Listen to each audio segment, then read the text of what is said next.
Selamat jumpa kembali di dalam channel kami. Video ini berisikan narasi pengajaran Alkitab dan renungan firman Tuhan. Bagi yang menyukai, silakan melanjutkan menonton video ini. Jika tidak, silakan segera tutup. Tuhan memberkati. Amin.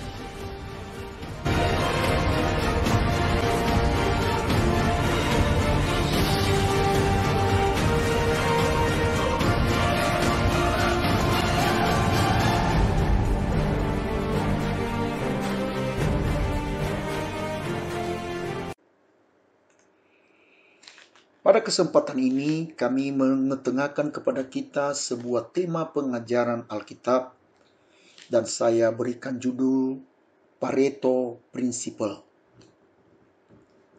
Mari kita lihat pernyataan Paulus sewaktu perpisahan dengan jemaat Efesus. Kita bisa melihat itu di dalam kitab Kisah Para Rasul pasal 20 ayat 33 sampai dengan ayat 35. Perak atau emas atau pakaian tidak pernah aku ingini dari siapapun juga. Kamu sendiri tahu bahwa dengan tanganku sendiri aku telah bekerja untuk memenuhi keperluanku dan keperluan kawan-kawan seperjalananku.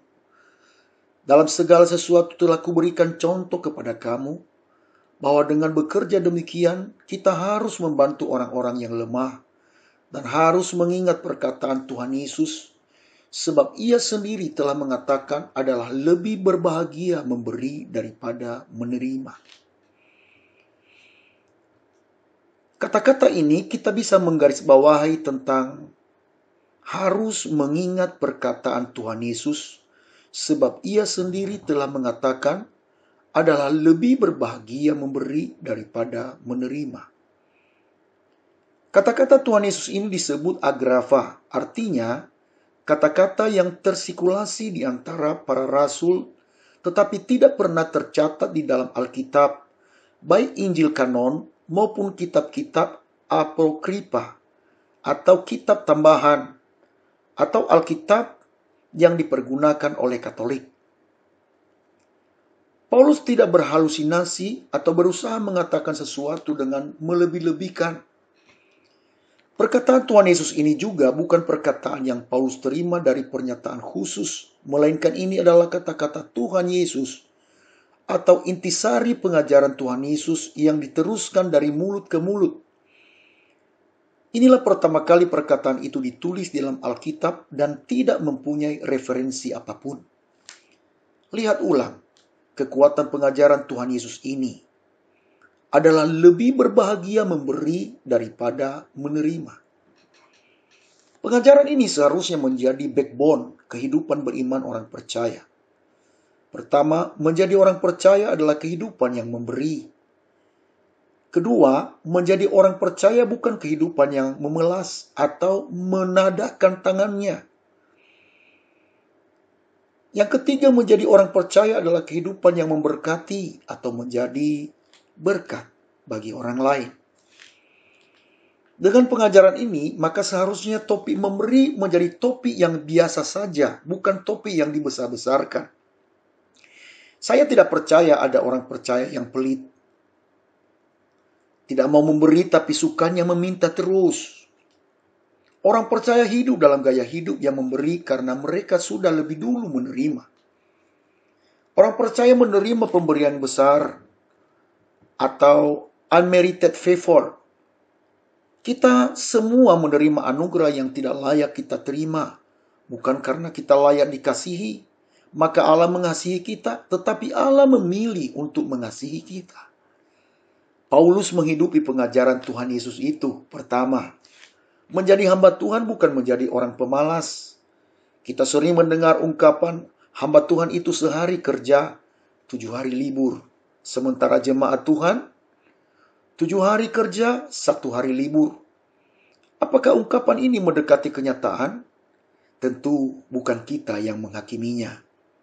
Yang kedua, menjadi orang percaya bukan menjadi pemalas. Orang pemalas itu hanya berdoa menunggu mujizat Tuhan sampai Tuhan memberkati hidupnya. Yang ketiga, etos hidup orang percaya atau hamba Tuhan Bekerja keras dalam konteks memberi, bukan meminta. Di dalam Kisah Para Rasul pasal 20 ayat 35, demikian firman Tuhan, dalam segala sesuatu telah kuberikan contoh kepada kamu, bahwa dengan bekerja demikian, kita harus membantu orang-orang yang lemah, dan harus mengingat perkataan Tuhan Yesus, sebab Ia sendiri telah mengatakan, adalah lebih berbahagia memberi daripada menerima. Dalam segala sesuatu telah kuberikan contoh kepada kamu. Itulah kalimat yang perlu kita garis bawahi. Contoh apa yang Paulus berikan? Pertama, Paulus tidak sedang mengajarkan bahwa orang harus meniru dia, yaitu bekerja sambil melayani. Yang kedua, Paulus tidak sedang mengajarkan bahwa orang harus berbisnis sambil melayani. Konteks ini perlu kita lihat di dalam Kisah Para Rasul pasal 20 ayat 18 sampai dengan ayat 27. Demikian firman Tuhan.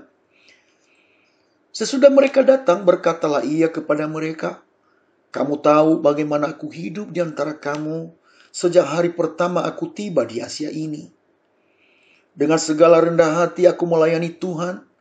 Dalam pelayanan itu aku banyak mencucurkan air mata dan banyak mengalami pencobaan dari pihak orang Yahudi yang mau membunuh aku. Sungguh pun demikian, aku tidak pernah melalaikan apa yang berguna bagimu. Semua kuberitakan dan kuajarkan kepada kamu, baik di muka umum maupun dalam perkumpulan-perkumpulan di rumah kamu. Aku senantiasa bersaksi kepada orang-orang Yahudi dan orang-orang Yunani, supaya mereka bertobat kepada Allah dan percaya kepada Tuhan kita, Yesus Kristus. Tetapi sekarang sebagai tawanan roh, aku pergi ke Yerusalem, dan aku tidak tahu apa yang akan terjadi atas diriku di situ, selain daripada yang dinyatakan Roh Kudus dari kota ke kota kepadaku, bahwa penjara dan sengsara menunggu aku.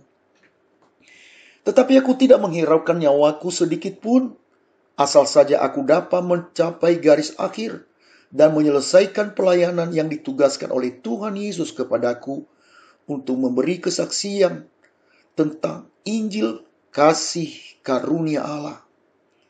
Dan sekarang aku tahu bahwa kamu tidak akan melihat mukaku lagi, kamu sekalian yang telah kukunjungi untuk memberitakan kerajaan Allah. Sebab itu, pada hari ini aku bersaksi kepadamu bahwa aku bersih, tidak bersalah terhadap siapapun yang akan binasa. Sebab aku tidak lalai memberitakan seluruh maksud Allah kepadamu. Kita lihat di sini,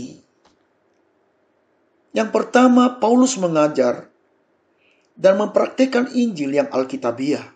Yang kedua, penekanan Paulus kepada melayani Tuhan dan bersaksi, bukan berbisnis. Yang ketiga, Paulus menafsirkan dengan ketat dan mengajarkan dengan teliti semua pengajaran dari Tuhan. Yang keempat, Paulus memberitakan seluruh maksud Allah, yaitu Injil yang penuh, tanpa ada yang dikurangi. Yang kelima, bagi Paulus, bersaksi tentang Injil kasih karunia dan hidup bagi Tuhan, itulah hal yang utama, dan dia berharap orang meniru teladannya. Dalam kesempatan ini, saya mau menjawab pertanyaan ini. Seperti begini. Pak, saya mau bertanya kepada Pak Pendeta. Pertama, berarti untuk pendeta atau gembala yang sudah melayani, kalau masih berbisnis, tidak masalah ya seperti Paulus. Yang kedua, untuk mensupport pendeta atau hamba Tuhan sekarang ini, kita sebagai jemaat, apakah memberi uang itu masih dalam jumlah 1/10 dari pendapatan kita, Pak? Atau bisa bebas, bisa 20%, 30%, dan seterusnya. Karena di gereja-gereja modern sekarang ini kan sebutannya masih perpuluhan atau 1/10.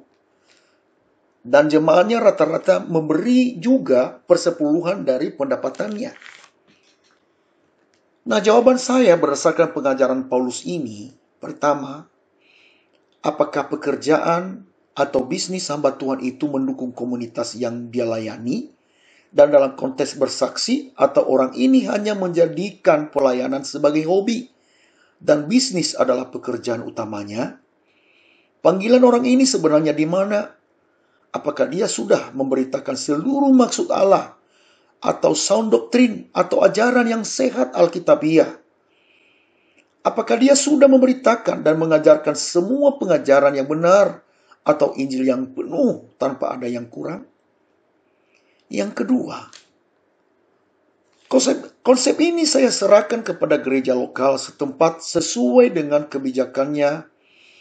Sebab gereja perjanjian baru tidak pernah membicarakan lagi perpuluhan atau istilahnya maaser atau apodekato.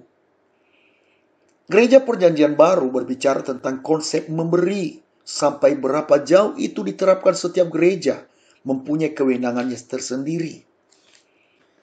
Beberapa pikiran Paulus berdasarkan ajaran Tuhan Yesus yang tersirkulasi di antara para rasul. Pertama, memberilah bukan menerima. Yang kedua, orang percaya adalah orang yang memberi, entah engkau jemaat biasa atau seorang hamba Tuhan. Yang ketiga, orang percaya tidak hidup untuk dirinya sendiri, tetapi memikirkan komunitas di mana dia hidup. Paulus bekerja bukan hanya untuk dirinya sendiri, melainkan untuk teman-temannya yang menghidupi pelayanannya, supaya tidak menjadi beban atau tidak menjadi menyusahkan orang lain. Yang keempat, memberi berarti bekerja keras karena orang yang memberi itu karena dia punya sesuatu. Banyak contoh dari Paulus bagaimana dia mengajarkan atau menasihati orang yang tidak bekerja atau cuma bisa menadahkan tangannya kepada orang lain atau kepada jemaat lain. Tetapi mereka harus mulai bekerja keras. Yang kelima, memberi mengajarkan etos kerja. Kalau ada orang yang percaya yang pemalas dan hidupnya hanya menjadi benalu, maka tentu orang ini tidak akan pernah mampu memberi seumur hidup. Dia akan selalu merasa kekurangan terus. Yang keenam, pelayanan gereja perjanjian baru hanya bisa dihidupkan dalam konsep memberi, bukan menerima. Yang ketujuh, keseimbangan antara orang miskin dan kaya akan terjadi dalam konsep memberi, bukan menerima. Yang kedelapan, memberi itu bukan teori, tetapi sebuah gaya hidup jemaat. Sebuah gaya hidup bagi orang percaya. Yang kesembilan, konsep persepuluhan atau apapun namanya yang diterapkan di gereja perjanjian baru tidak akan jalan apabila semua hanya bersifat teori. Kenyataan dalam statis gereja perjanjian baru, hanya 8% jemaat di dalam gereja memberi. Yaitu orang-orang yang suka memberi hanya terdapat seperti itu. Sisanya 92% terus berbicara tentang pro kontra memberi. Hanya memperdebatkan tentang memberi, tetapi akhirnya tidak pernah memberi. 10. Pareto Principle. Konsep 20% menunjang 80% atau konsep teori diagram terbalik. Artinya bisa diaplikasikan pada gereja. Di dalam gereja cuma 20% jemaat yang aktif dalam segalanya, yaitu termasuk memberi. Sisanya 80% cuma menjadi penonton. Ini bukanlah hal yang buruk. Jumlah 20% itu angka minimal yang sudah bagus di dalam sebuah jemaat. Dan selanjutnya kita berharap angka ini bisa naik dengan berbagai usaha dan bekerja keras kita. Mari kita memberitakan Injil dengan penuh tanggung jawab. Maka Tuhan akan mencukupkan segala keperluan kita. Tuhan Yesus memberkati kita sekalian. Amin.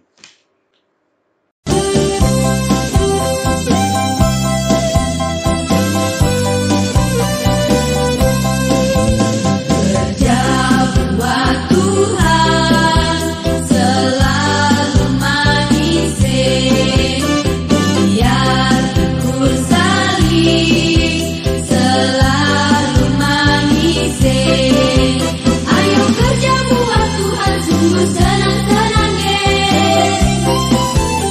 panggil Tuhan.